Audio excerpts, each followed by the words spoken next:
it just wasn't me. It was a group of us together, and most of us had been active either in student politics or in democratic struggles before that. And this was something that was, one talks about Chhattisgarh and one talks about other struggles and so on, but this was something that was happening right at our doorstep, and this was not something that we could ignore. And at that time, I mean, even though we were part of different organizations at that time, and many of us had been part of different organizations at some point earlier, but were no longer active. But at this point, something just came, it just pulled us all together, and we decided to form this organization because it was something that was so stark and in your face that it was impossible for us to ignore. So, fake encounters have been going on in India for a long time. Unfortunately, it still kind of continues. So, what really kind of jumped out about this case that happened in Bartla? It's not like they haven't done an encounter in Delhi before. They have. Actually, in Jamia Nagar itself, a few years ago, they did an encounter. What really jumped out? And also at that time, if you remember correctly, there was a lot of bomb blasts going on in India, so people's mood was also the media was kind of telling the cops, now you have to take action, you have to do something. And it seemed that encounter in Delhi was a result of that. So going against that, public opinion at that time and media opinions like, these are terrorists, because the police is saying, it should have, it would have taken a lot of courage for you and your associates and the people in JDSA to really stand up. So, how did you start about thinking about this encounter? It was the hysteria of the media which prompted us to, go into the locality and find out about what was happening, because as you will remember, that media totally went ballistic, especially after Inspector Sharma's death, when the funeral was being telecast live, and the mood was totally totally uncritical. The media was not willing to question any of the claims that the police were making, and I think that was one of the reasons that the jingoism and the hysteria of the media, that there were headlines like Jamia is a nursery of terror. Were trying to paint entire community in negative terms, trying to paint an entire town, which was Azamgarh, in totally negative terms, and trying to paint a university that was our university in totally dark terms. And I think that it was the blatant jingoism of the media which actually, in the first place, forced us to go and investigate as to what was happening, to get to the bottom of the truth. And coming as we were from different democratic streams and organizations, we had a sort of innate an instinctual kind of critical attitude towards what the police and the state were saying, especially in cases like these. So that's how we, some of us went into the locality and decided to investigate. And the more we investigated, the more we talked, the more, we felt that there was a need not just simply to investigate, but also to reach out to people who were living in a complete kind of terror at that time. Encounter was one thing, but there were other kinds of incidents which were taking place at that time. That a student of ours was picked up a couple of days before the encounter, and then there were all these cases of boys being randomly picked up, and apart from actual cases of people being picked up, there was general a kind of a tension and an atmosphere of terror, and there were all kinds of rumors floating around. So we thought, because our students were coming to us and saying that our parents are calling us back, we don't want to continue here anymore, and there was a general sense of complete terror, which we wanted to break. Investigation and getting to the truth was one thing, but also trying to reach out to the people and saying that it's not something which is about Muslims and this community, but it was trying an attempt to bridge that gap between the democratic community and the community which lives close to Jamia. So that was the second reason why we decided to form this group. And the first program which we did actually was to hold a press conference, which was to give a different version, and which was to say that the media is far too uncritical in looking at what the police is saying.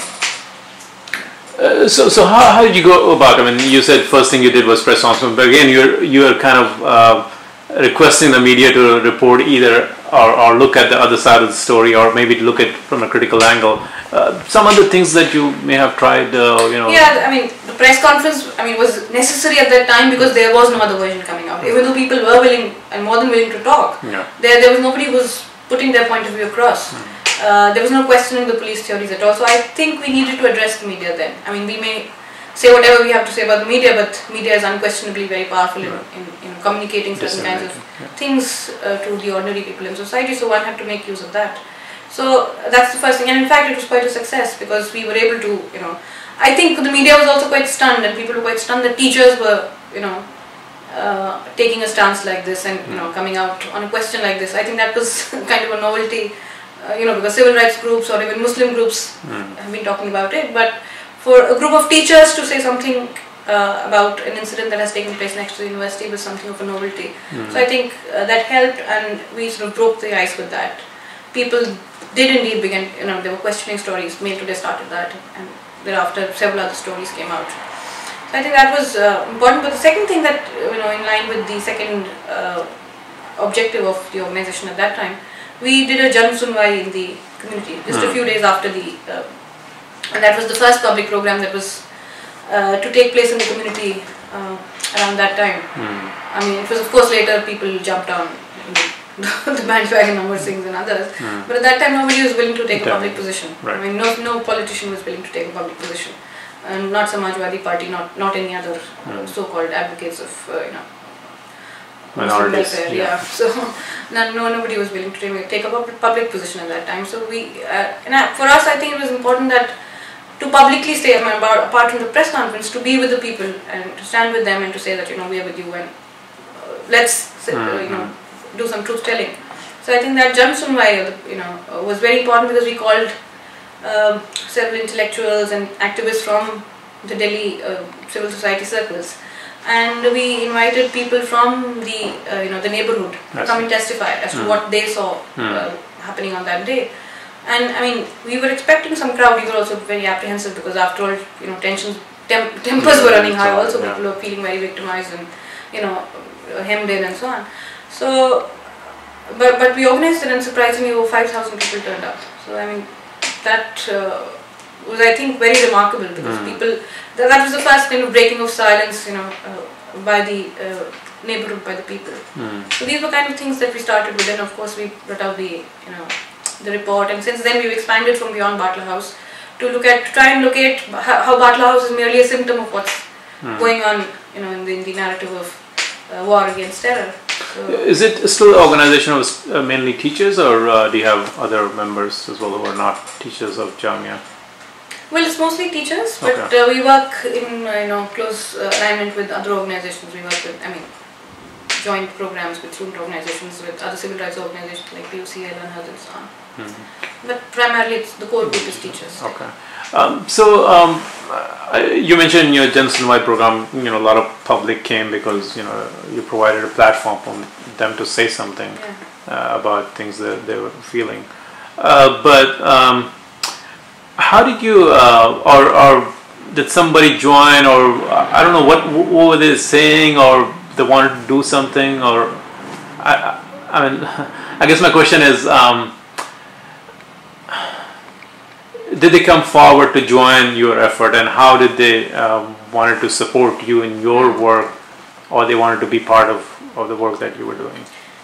At that time, of course, people only wanted to say things that they were not being allowed to say otherwise. That was kind of a venting of feelings and emotions. That was quite obvious there. And then, of course, after that, we did a series of programs, public protests and so on, in which some people joined, some people did not, because after all, these were just, people trying to, they had no activist background going, most of the people who were living in the neighborhood.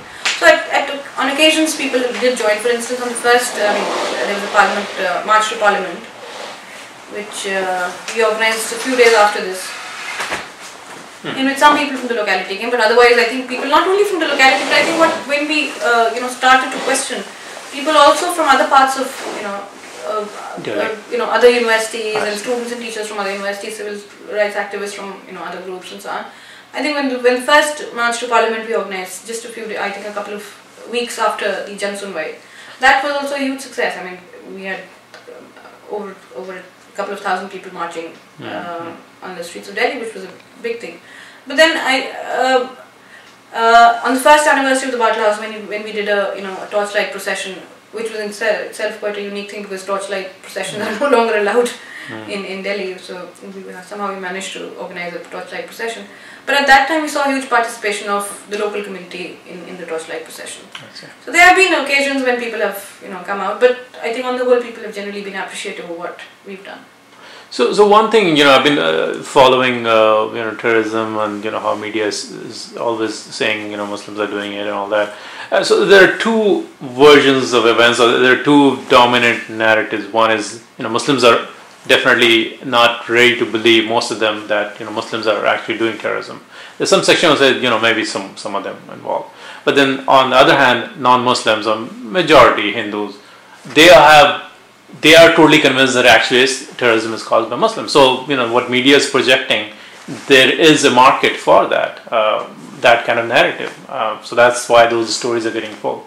So my question is there a platform, or is there a way that, what Muslims are thinking and what, Hindus and non-Muslims are thinking, or people who believe that Muslims are doing terrorism, or Indian Mujahideen do exist, that disconnect that is there, if there's a way to kind of bridge that gap, at least bring them into the same platform, so at least they can talk to each other. Yeah, the market. I don't think the market is a ready-made market. The market's also been created in some ways by both the media and security establishment, which pushes certain kinds of stories. I mean, if the only story that people constantly hear is that some Islamic group or Islamist group has been responsible for blasts, then obviously after a period of time, they're simply going to start to believe that. Right. I mean, if only one version of events. So one is, of course, to examine and subject the media commentary to a greater criticism, to greater levels of scrutiny, and to demand that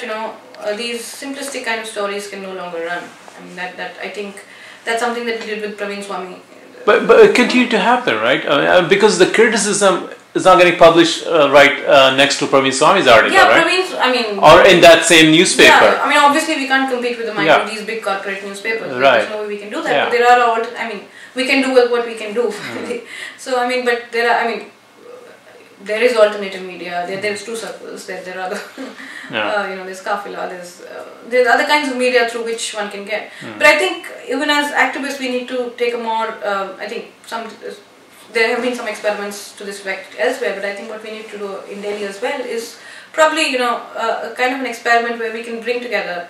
I mean, this has happened in Gujarat, for instance. Some groups have done this, to bring together victims of bomb blasts and victims of those families who've been falsely framed up. I think that would be a very good experiment to undertake even in Delhi. And that's something that we should really give thought to and work towards. Because ultimately even the families of those who've been killed in bomb blasts are short-charged by the state. They rarely get compensation, they languish without medical care and so on. So I think that's one thing. If we can bring them together, then there's a possibility for those stereotypes to them. And both cases, no justice, because none of the cases get solved anyway.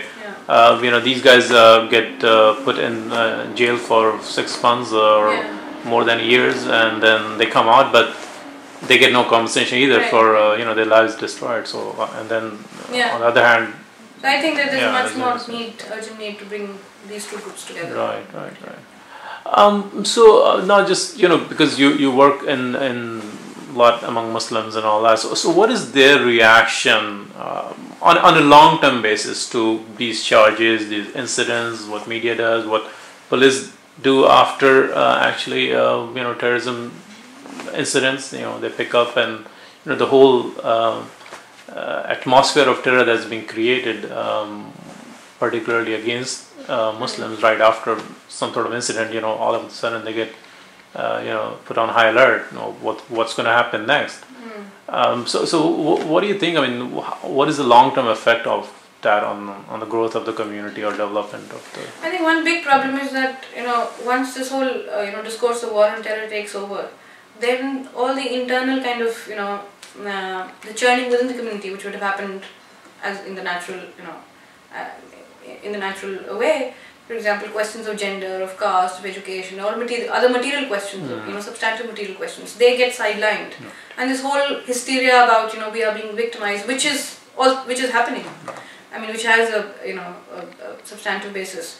So that takes over, and then the conservative leadership continues to exercise a hold over the community. That democratization is stalled because of this wider narrative of war on terror. I think that's one big fallout of this whole, discourse on war on terror.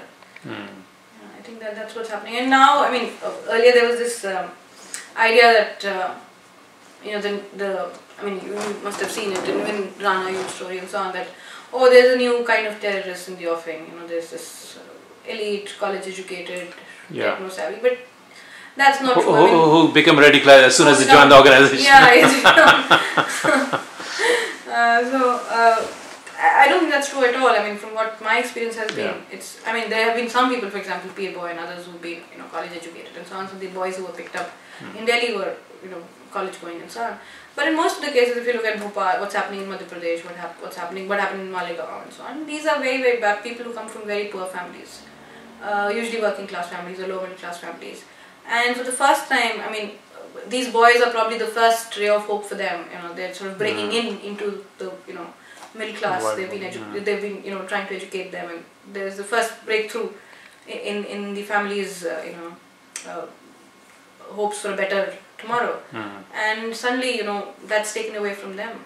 So, and these are not families who have had any experience of any litigation or anything. So trying to deal with that is...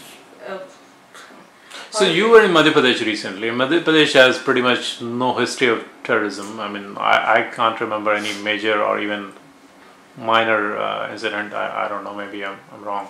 But you were there in Madhya Pradesh recently. So tell us what's going on there with the ATS, and how some kids were picked up in the name of Simi, and what happened. Yeah, it's, in Madhya Pradesh actually it's not something that's very recent what's been happening, right? I mean, it's been going on. I mean, for all what Digvijay Singh goes around saying, the arrest started actually during his regime, because Digvijay Singh quite probably says that I oppose Simi as well as RSS, as though it's comparable and equivalent, which it is not. So there has been the arrest started quite early. They started in 2001. I mean, right after Simi was banned. Even prior to that, there had been some arrests. And what we saw were, it's so easy for the police to just pick up people. And let me give you an example of this case in Unhail, for instance. I mean, this is one of the most blatant examples of how frame-ups are done, and how everybody from the courts to everybody is sort of taken in by this whole discourse on war and terror. There were these 4 people who were picked up by the police at 3 o'clock in the night, apparently for practicing airgun firing. These were all supposedly civil people, and they were said to be practicing airgun firing behind the mosque in Unhail. And the police case was that they had received secret information as always, and they'd gone to catch these people, and they had 4 witnesses, independent public witnesses, to testify to the raids, the recoveries, and so on and so forth. Now, all 4 of these people who were independent witnesses gave sworn affidavits in court, saying that, and we've seen those affidavits, saying that we were never present at the site of the arrest. We were never present at the site of whatever raids and recoveries were made.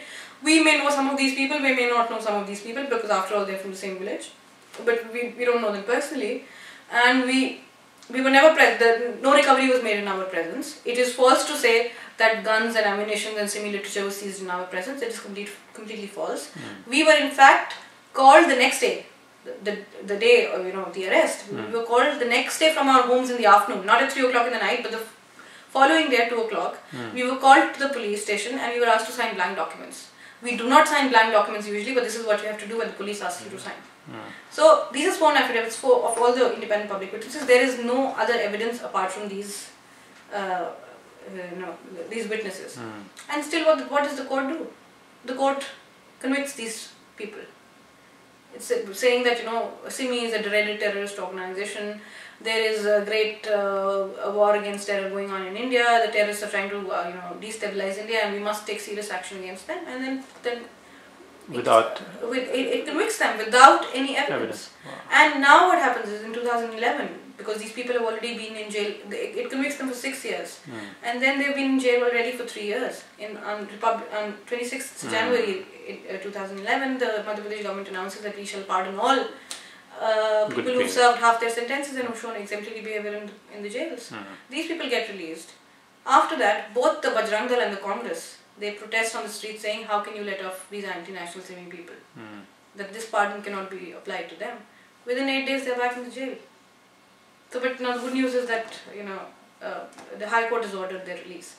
So, I mean, this is just one instance of what's happening. So there is the, whether you look at the legal process, whether you look at the investigative process, they're all so fraught with, prejudices, communal prejudices, which, masquerade as, national concerns for national security. So if they get better legal representation, do you think that will kind of help their case maybe, or is this the system is so much stacked up against them? Legal representation is one thing. I mean, most of the times you don't get. I mean, but one must say that there are sometimes very, very courageous lawyers. In Madhya Pradesh, for instance, I forget his name now, but the people who've defended these people who've been beaten up. I mean, in Lucknow we have Mohammad Shoaib. Shahid Azmi was killed for the work he was doing. So there are people who are, putting their lives in the line of fire and still defending and upholding the legal principles. But that's one thing. But I think what we need to do is to create, to break this political consensus around this whole discourse of war and terror. I mean, and that's what allows everybody to get away with, there's complete impunity in the name of war and terror. That political consensus has to break. This with all political parties from left to right. This consensus, that is what needs to be broken. So it's a political task that really lies ahead of us. And what needs to be done to kind of challenge that? I mean, I know it's a big task, but well, I don't know. I mean, that's the challenge for all of us. How to break that political consensus? How to bring that alternative, view into greater prominence. That it's not all right for people to be, hauled up and put in jails and killed off just because you think or suspect they may be terrorists. Right. And even if people are terrorists, they have a recourse to, the legal process. And that's something that needs to be underlined. Yeah. Can you talk about some of the initiatives that maybe Muslims have taken in this regard? Vis-a-vis terrorism cases. I mean, can you think of few initiatives, any part of India that they may have taken? You think is positive? Yeah, well, there have been initiatives like the Deoband, Darul Uloom Deoband's fatwa against terrorism. But these are all sort of defensive mechanisms when you're trying to say that we're not terrorists. Right. It's you're reacting to the largest stereotypes about you. Yeah.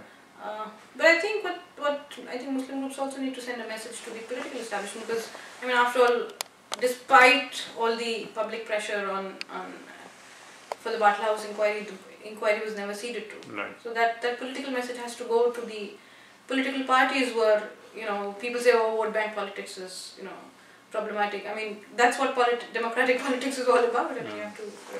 So I mean, I think that message has to go that it's not all right for anybody to put to just simply use Muslims as scapegoats in this war on terror.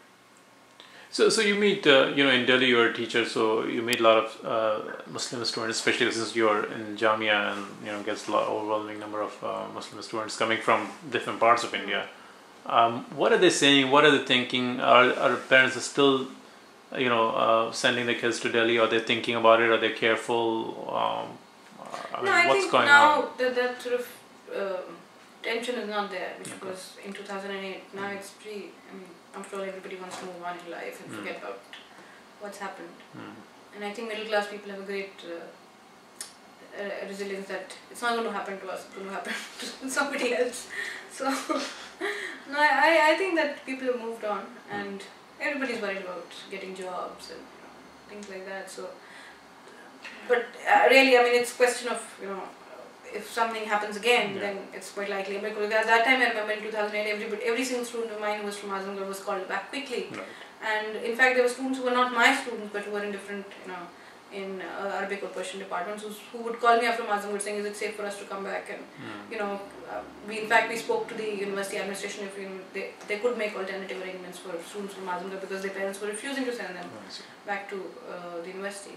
So at that time, I mean, the tension was much higher. Now, I think it's pretty much easy. So you mentioned, because of jobs and other reasons, they have to come to Delhi and, get those degrees or education and training. So what's happening when they go for interviews or for job applications? Is that, the charges of terrorism or the communities no more on terrorism, is that affecting job prospects? Have you heard anything or Not recently, something? but at that time, yes. Okay. In right after the encounter, there were cases where, for instance, in engineering and management, where campus placement takes place, where people have been offered jobs and then they were, the offers were taken back.